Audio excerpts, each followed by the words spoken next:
माँ काली दोस्तों, माँ दुर्गे माँ काली शक्ति ज्ञान में आपका हार्दिक स्वागत है। आज का विषय है अपने इष्ट अपने आराध्य को भोग लगाने का सही तरीका क्या होता है।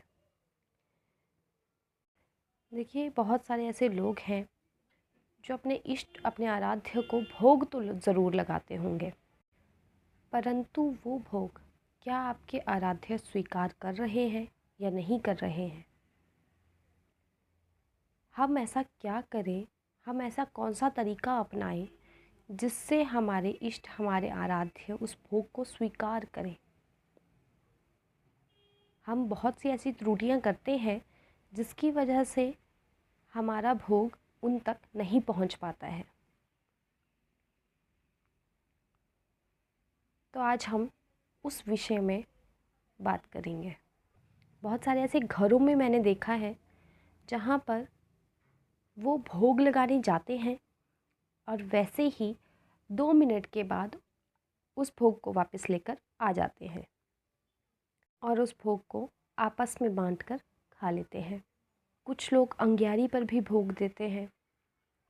जब हम देवी और देवताओं को भोग अर्पित करते हैं तो हमें निर्धारित करना होता है कि हम भोग किस प्रकार उन्हें देंगे।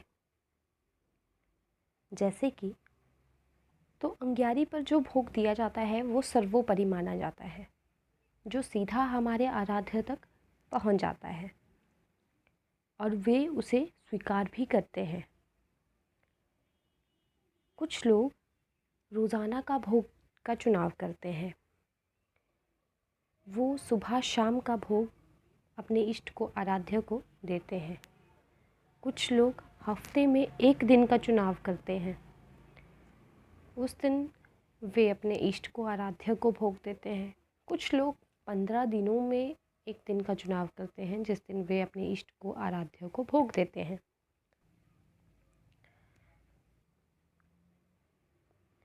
देखिए, सबसे पहली बात है, जब आप भोग को बनाएं तो आपको शुद्धि का ध्यान रखना चाहिए कि आप शुद्ध हैं या नहीं हैं।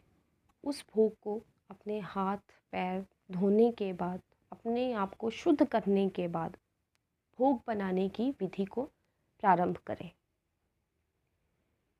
जब आप उस भोग को बना रहे हैं तो आपके मन में कोई ऐसा गंदा विचार ना आए जिससे आपके इष्ट आपके आराध्य आपसे नाराज़ हो जाए। बहुत सारे ऐसे लोग हैं जो मन से खाना नहीं बनाते हैं, उनका भोग भी आपके इष्ट आराध्य स्वीकार नहीं करते हैं। जब हम अपने इष्ट को आराध्य को अर्पित करने के लिए जाते हैं तो उस समय भी हमें शुद्धि का ध्यान रखना होता है। अपने हाथ पैरों को साफ करने के बाद आप अपने आराध्य के पास अपने भोग को लेकर जाएं। जिस विधि से भी आप पूजा करते हैं रोज़ाना, उसी विधि से आप पूजा कर लें।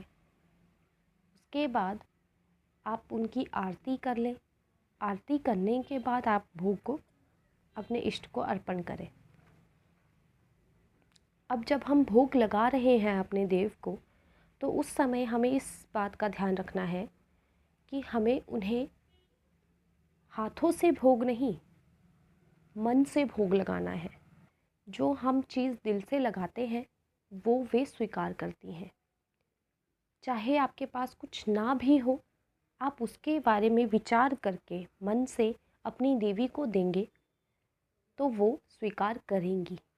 भोग तो एक ज़रिया है जिससे वे प्रसन्न होते हैं।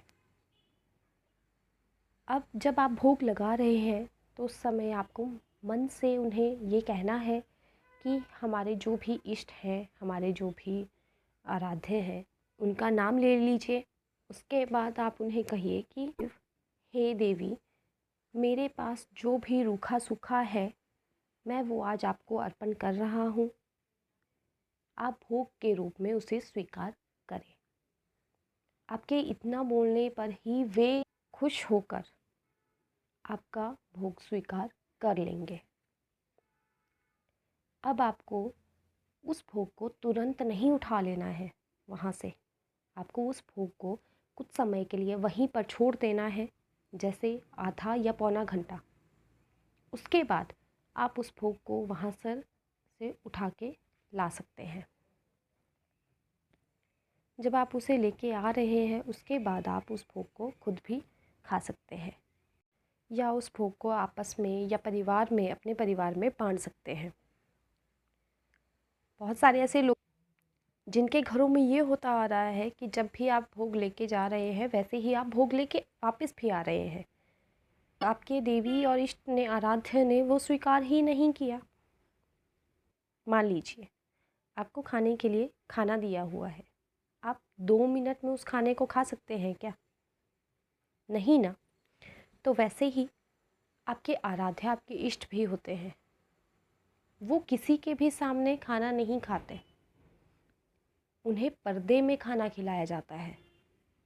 जब आप अपने इष्ट को, आराध्य को खाना अर्पण करें उसके बाद आप खुद वहाँ से कुछ समय के लिए चले जाएं, ताकि आपके इष्ट, आपके आराध्य वहाँ पर प्रस्तुत होकर उस भोग को स्वीकार करें। उसके बाद में आपको उस भोग को आपस में विस्तृत कर देना है और वो आप ग्रहण कर सकते हैं। बहुत सारे लोग मैंने ऐसे भी देखे हैं जो ये बोलते हैं कि भोग को नहीं खाना चाहिए। भोग को खाना चाहिए। मेरा मानना ये है कि भोग को हमें खुद ग्रहण करना चाहिए, क्योंकि उसमें सकारात्मक ऊर्जा होती है जो हमारे इष्ट और उनके दूतों का आशीर्वाद हम तक पहुंचाने का एक ज़रिया होता है भोग। हमें उसे ग्रहण करना चाहिए, जिससे आपके अंदर की, आपके घर की नकारात्मकता को वो ख़त्म करते हैं। आपके इष्ट और आपके आराध्य भोग के ज़रिए अपने आशीर्वाद में जो भोग उन्होंने आपको दिया है उसके ज़रिए आपके अंदर की, आपके घर की नकारात्मक ऊर्जा को ख़त्म करते हैं वो। अब भोग लगाते समय आपको एक चीज़ का और ध्यान रखना है कि आपका जो भी समय पूजा पाठ करने का है, जिस समय आप उन्हें भोग लगाते हैं आपको उसी समय पर ही भोग उन्हें अर्पण करना है। देवी और देवता समय के पाबंद होते हैं। अगर आप रोज़ाना अपने आराध्य की 9 बजे पूजा करते हैं तो उस समय आपके आराध्य, आपके इष्ट, आपके आराध्य के दूत वहाँ पर सम्मिलित होते हैं और वे उस भोग को आके ग्रहण करते हैं।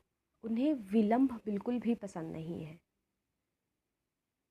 तो आपको कोशिश ये करनी है कि आपको उसी समय पर अपने इष्ट को, अपने आराध्य की पूजा करनी है, उसी समय पर आपको अपने इष्ट की भोग देना है, जिससे वे उस भोग को स्वीकार कर सकें। कभी भी आप देखिएगा कि मंदिर में जब भी भोग लगाया जाता है, जब भी आरती की जाती है, तो वे उसी समय पर आरती निर्धारित करते हैं जिस समय वे उन्हें भोग लगा सकें और उनकी आरती कर सकें, और उसी ही समय पर वे भोग लगाते हैं उन्हें, अपने इष्ट को, अपने आराध्य को भोग लगाते हैं और अपने आराध्य की आरती करते हैं। तो कोशिश कीजिएगा कि आप अपने आराध्य को जब भी भोग लगाएं तो उस एक समय निर्धारित करें और उसी समय पर अपने आराध्य और इष्ट को भोग लगाएं। जब भी आप भोग लगाते हैं तो आपके इष्ट के, आपके आराध्य के दूत वहाँ पर होते हैं। वो बिल्कुल ही सूक्ष्म रूप में होते हैं या अदृश्य रूप में होते हैं जो हम नहीं देख सकते हैं।